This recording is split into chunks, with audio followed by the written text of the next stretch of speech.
আপনারা দেখতেছেন মিরপুর শনির গোল চত্বরে পানিতে উঠে সম্পূর্ণ একেবারে ডুবে গেছে। আমরা জানতে পারছি না, এখানে অনেকেই আটকা পড়তে গেছে।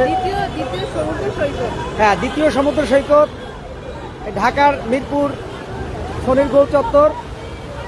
একেবারে সুন্দর সমুদ্রের ঢেউ দেখতে পাচ্ছেন। এই দেখেন সমুদ্রের ঢেউ, এই একেবারে সমুদ্রের ঢেউ দেখতে পাচ্ছেন।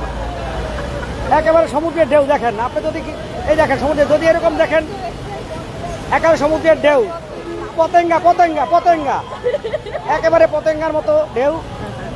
হ্যাঁ, আপনার হ্যাঁ সবাই,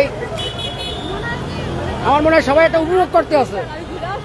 আমার মনে হয় ঢাকার মানুষ সমুদ্র সৈকত উপভোগ করতে আছে, এটা কখনো পাচ্ছে না। দেখেন সবাই এই হুন্ডের অবস্থা দেখেন, দেখে এই আমার আপাও সবাই ভিডিও করতেছে।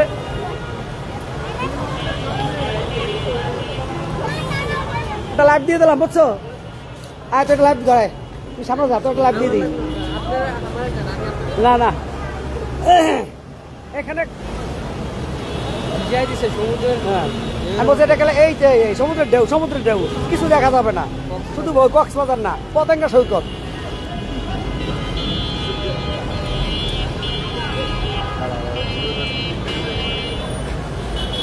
আমি এখন বাইক নিয়ে বের হবো কিনা চিন্তা ভাবনা করতেছি।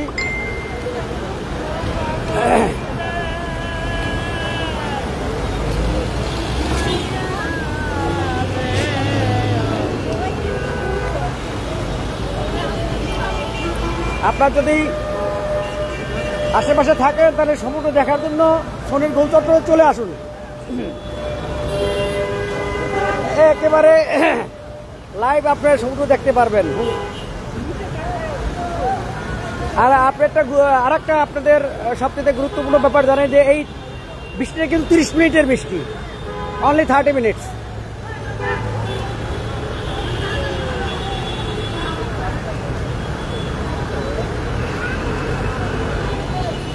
আমি একটা এখন আমার বাইক নিয়ে রিস্ক নেব, আমার বাইককে নিয়ে একটা রিস্ক নেব যাওয়ার জন্য। দেখি